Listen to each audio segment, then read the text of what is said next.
Welcome back to Financial Therapy. It's not just about the money. I'm personal financial planner, columnist, and financial therapist Rick Kahler. Research tells us that 90% of all financial decisions are made emotionally, not logically. For nearly 4 decades, I've been helping people make better money decisions. So what makes my financial worldview different from most financial experts? I blend the nuts and bolts of financial advice with the emotions that drive making them. Good money decisions are not just about the money. So let's get started with today's episode.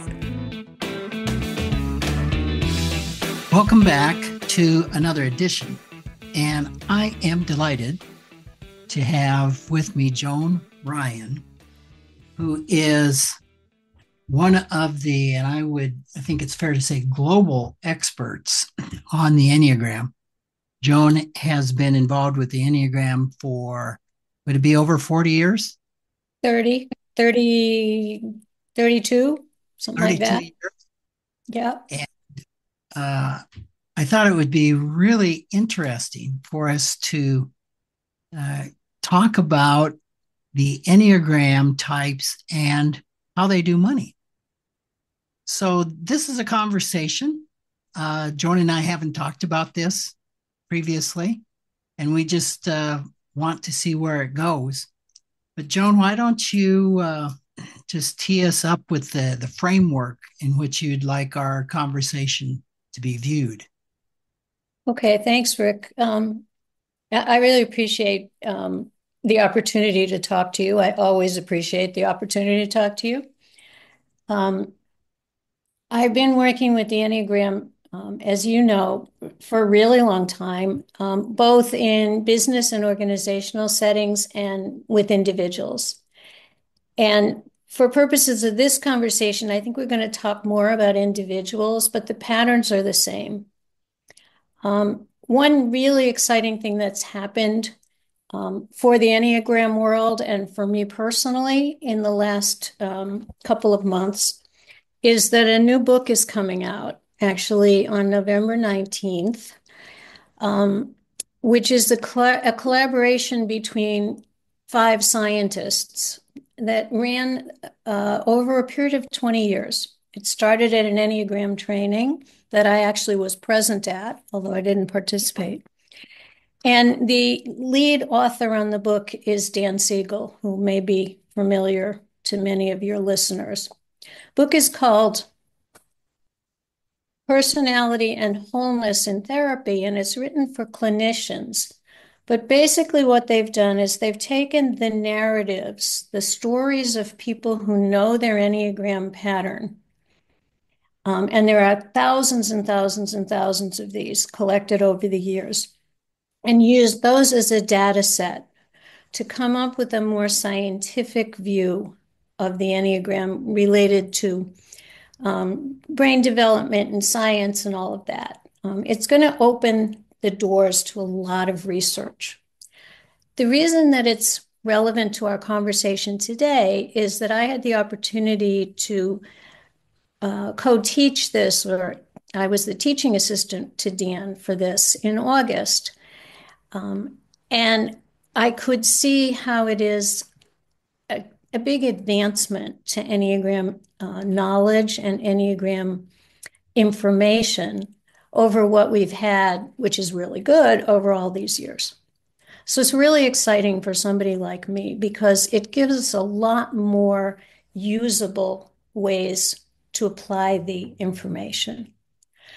The biggest thing that's relevant to our conversation today is that instead of 3 centers of intelligence, which is traditional Enneagram language, head, heart, and body, they have come up with 3 driving motivations that everybody has. And they line up to the same 3 centers. So for the what we would call the body types, 8, 9, and 1, they have identified the drive for agency. And what agency means is another phrase would be embodied empowerment. In other words, control over oneself.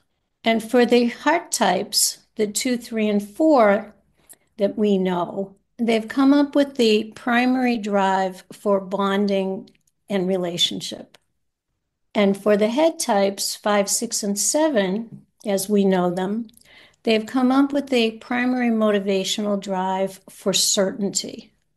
So it's convenient because it's ABC, agency, bonding, and certainty. And anyone who's familiar with Dan knows that Dan is a acronymaholic, as he says.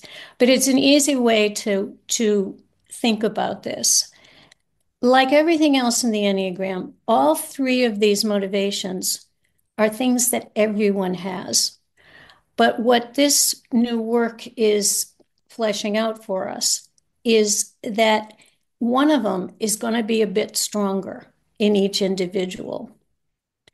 And then each of those three motivations then divide by some specific markers into three so that we have the 9 types. So it does align completely with the Enneagram. The other thing that I'll say is that we're moving towards, and I have been trying to adopt this, a slightly different language for the Enneagram, and that is that we're beginning to call them patterns, not types. And I really love this because pattern has the implication of a lot more workability and flexibility than type.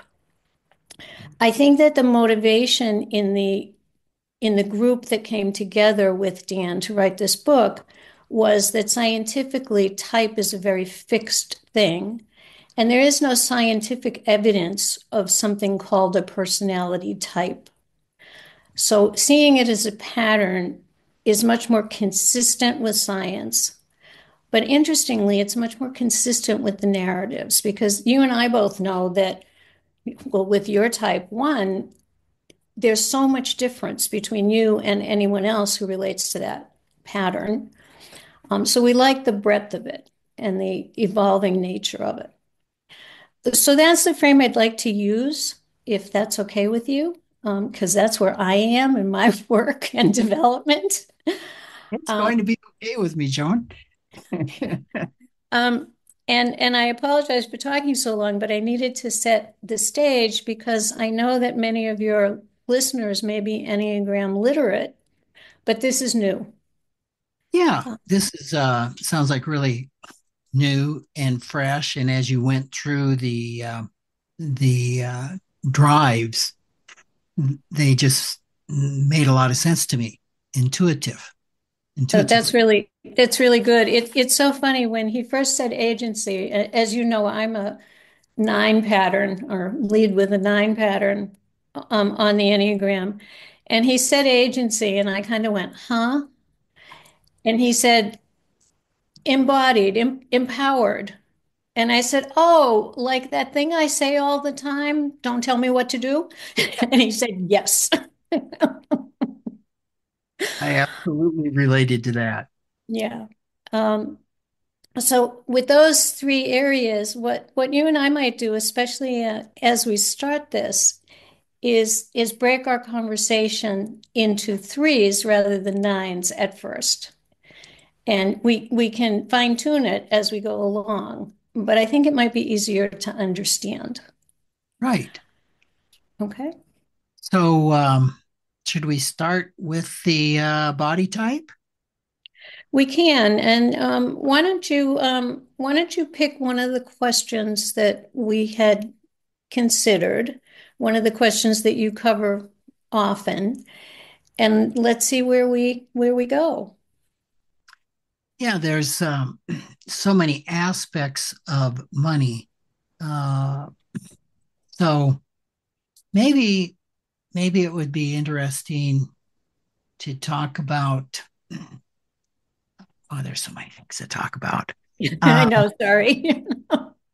we could we could kind of start with the money scripts, the beliefs about money I that a think that person. makes a lot of sense because we know that everybody, again, like these motivations, everybody has a bit of this, although it might not of each of them, even though it might not be a driving force. At least that's how I understand the money scripts. So that's pretty interesting. There's four Um, categories of money scripts, right. uh, not four money scripts as uh, has kind of gotten out there into the stratosphere or Right. the um, internet. But there's money scripts, and we have hundreds of money scripts. Can somewhat like a pattern. It's right. It really is. Um, one way to look at it is in your practice, or any financial advisor is going to use these money scripts how? Maybe that'll give us an entree. Yeah. So there's money avoidance, which is get me away from money. Money's evil. Money's bad. The world would be a better place if there was no money. I don't want Okay. to. I don't want to think about it. Okay. A lot of uh, professions fall into these money scripts. Therapists and healers and helpers tend to fall into the money avoidance category a lot. You have money worship, that more money is going to solve all my problems. More money is better. You More have money money, will make me happier, something like that. Yeah. money status, Yeah. where my self worth equals my net worth.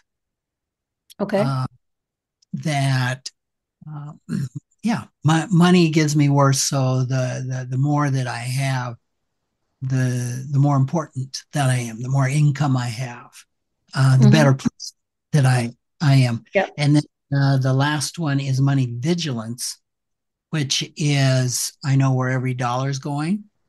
A debt is bad. A spending isn't good.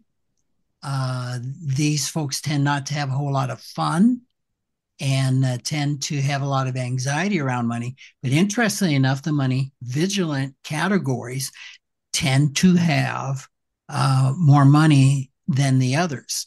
Now, not that Really they interesting. Yeah. have, but so the money vigilant category folks will tend to think, well, what's wrong with that? Isn't money vigilant the best category? Okay. Yeah. Well, I mean, you're talking about belief systems and you're talking about things that are learned and elaborated from our families and from our cultures and from our individual backgrounds. And as you're talking, it's interesting because I can see how all four of these would be handled slightly differently in each of the three centers. Mhm. So if I take them one by one, and please give me examples if you can as we go.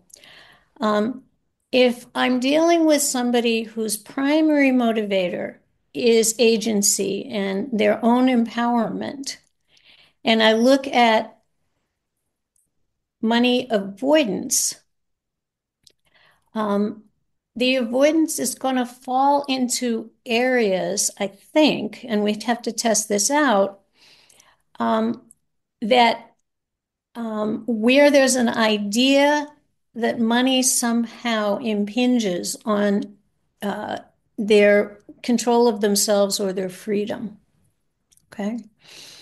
So there would be a determination, for example, that um, money isn't something that I want to deal with because because it can control me, something like that.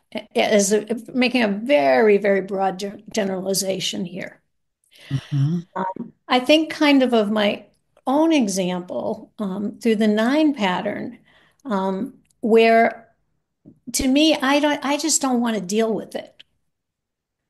And I haven't gone deeply into why, but it's probably something that has to do with control. That if I pay too much attention to it, if I put too much importance on it, somehow that's going to control me in some way. And I don't like that. Um, my standard line about myself as pattern nine and others is you can ask me pretty much anything. Tell me I have to, you can just forget it. And it's kind of like that. If I lean over to the other, um, I'll lean first to your side, to the one pattern side.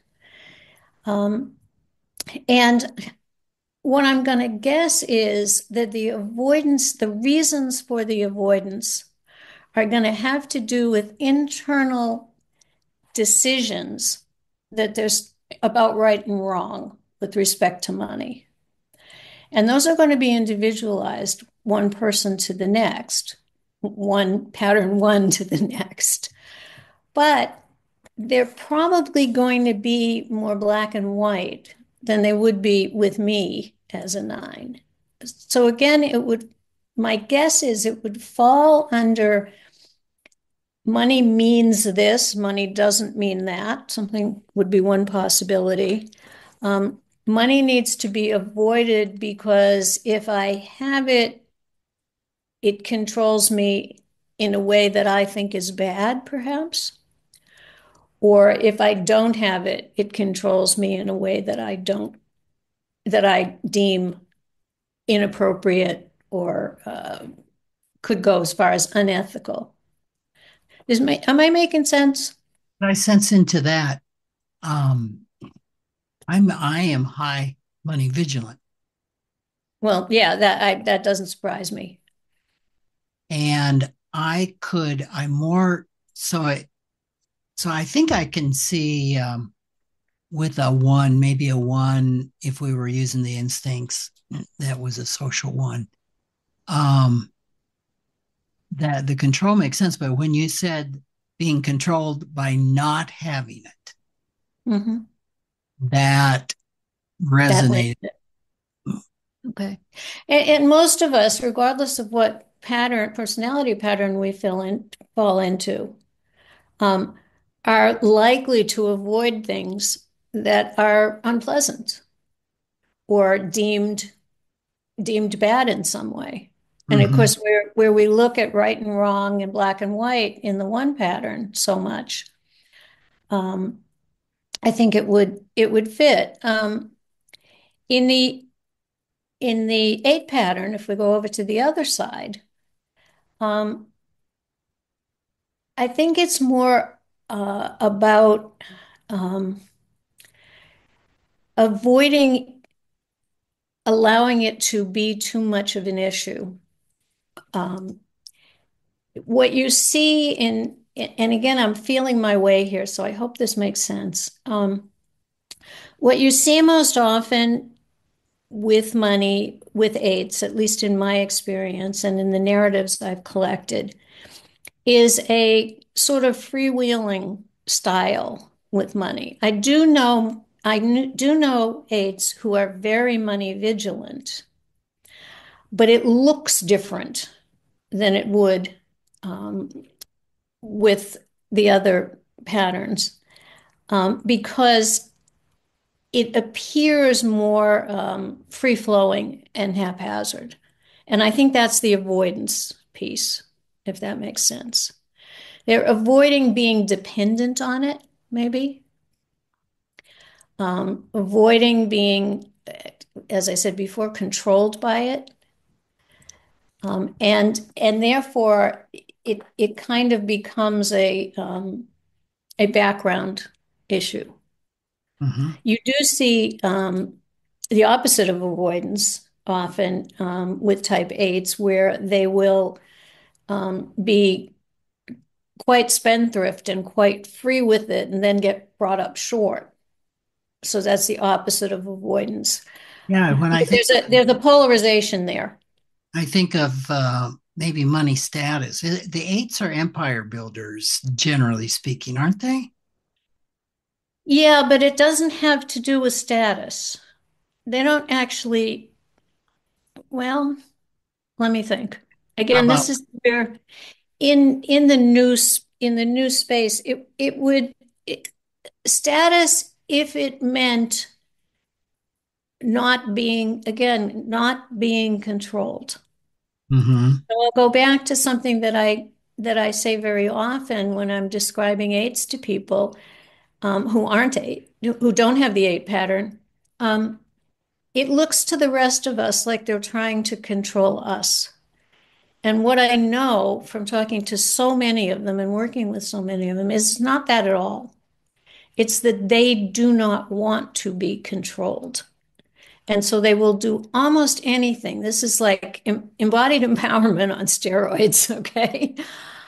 They will do almost anything to avoid anyone or anything controlling them in a way that they have not agreed to.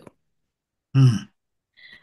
So it's very much the word control usually gets thrown around with other types, but in this instance, it's here. So that the status of empire builder would be if I'm at the top, then nobody can approach me, can control me, can tell me what to do, something like that.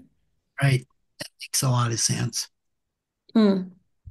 So avoidance would be probably relatively low, um, at least consciously, in that quadrant. Now, if we go to your example, which I think is a good one, if we go to the bonding triad, the 2, 3, 4, very, very often you see in terms of avoidance the behavior that you highlighted, the helper professional who has a terrible time charging appropriately for their work, um, which is a form of avoidance. The helping professional who's great at doing their job but terrible at running the business of their practice, and we've seen this a lot.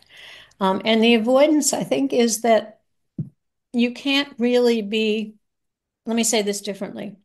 The avoidance would have to do with an idea or a script that money somehow could impinge or damage relationship.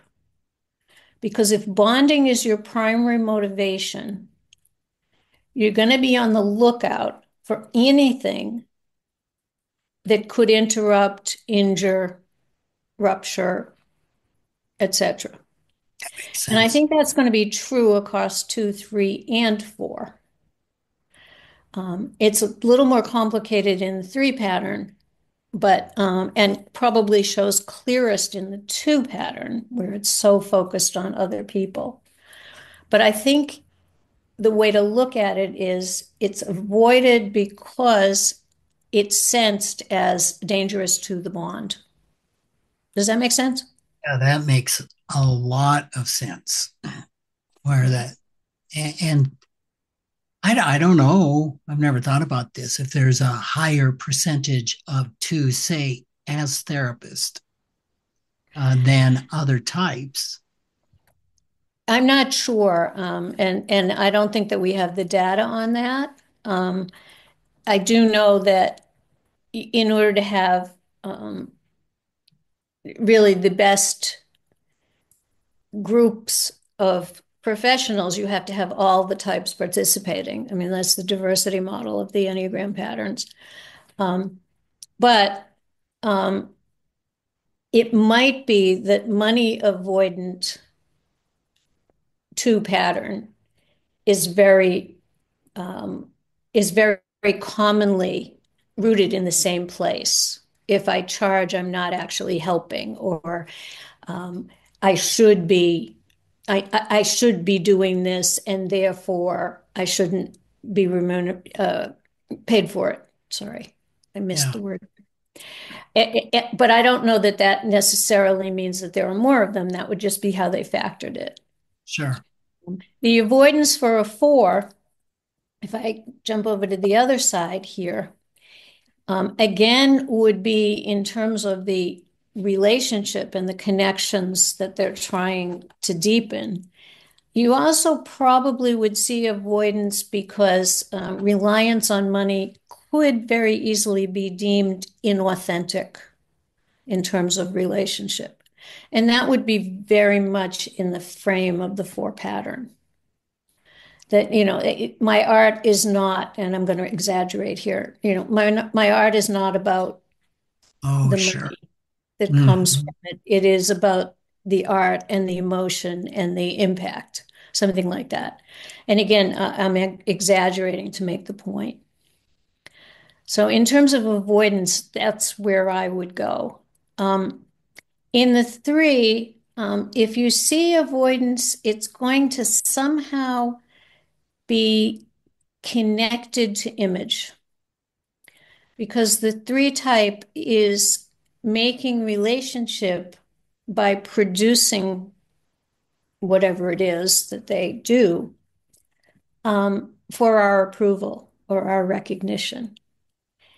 And avoidance would only come in here if there was an internal determination that that image, that positive image, was injured by a reliance on the money involved. It's kind of counter to the normal descriptions of three that we see, because you do hear a lot about threes and money and status, particularly. We'll get to that. But avoidance could be the counter, and it would be tied up in the image that they had chosen consciously or unconsciously to project. And it would be that money is a real negative image Right. somehow. Somehow money is going to project an image that is negative to me, Mm-hmm. or will reflect negatively on me, something like that. So if for the three pattern, if money would reflect an image that would be very positive, Then you won't have the avoidance. then there wouldn't be the avoidance. There may be status. Yeah, very, very likely status. Yeah. Yeah. I think as we're talking, what I'm seeing is that we can't really go one by one with these, because they're so intertwined. We're trying to, but um, you and I will always try. We know that. Let me just do the last one, and then maybe we'll shift it a little bit. Avoid for money avoidance. If we go to the head center, or the certainty motivational center, the avoidance is going to come only if issues of money create uncertainty. And we could look through that lens. Now, the stereotype would be that the 6 and the 5 would be very careful with money because they're preparing against financial disaster. But I think that that's an unfair stereotype. I think that's too broad. Because what we know is, like I said about the ones, with the decision of what's right and what's wrong being individualized, the what's dangerous and what isn't dangerous in all three of the head types, the certainty types, is very individualized to the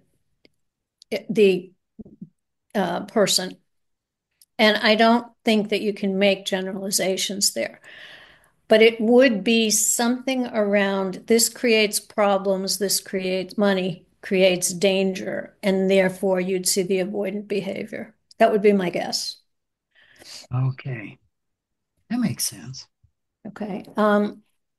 In the 7 pattern, we'd have the further piece that you might have avoidance if focus on money was seen in any way as limiting. Mm-hmm. Right. Because again, that's part of the way they get to certainty, is to keep options open, a large part. So we'd have that piece. And in the 5, probably you'd see some avoidance of maybe being public about money, maybe sharing about money, because of the privacy concerns, which are part of the pattern for being certain and being safe. Which might underscore maybe a 5 has more of a tendency to lead toward vigilance, which is very private about Exactly. money. We Exactly. don't talk about my money. We don't talk about it, and you don't ask about it, because this is, this is mine. And you mentioned the instincts before, and those, of course, are going to heighten or lessen these as we go. None of this is simple. None is simple. Well, Joan, this has been an interesting segment, and we're going to continue this discussion next time. So thank you. I look forward to continuing this. Good. Thanks for joining me, Rick Kahler, for another episode of Financial Therapy. It's not just about the money. This is where I combine the nuts and bolts of financial advice with the emotions that drive making them. Remember, every financial behavior, whether it appears illogical to you or others, makes perfect sense when we understand the underlying beliefs, feelings, and thoughts. Sign up for my weekly blog at financialawakenings.com. I hope you'll join me again for our next episode.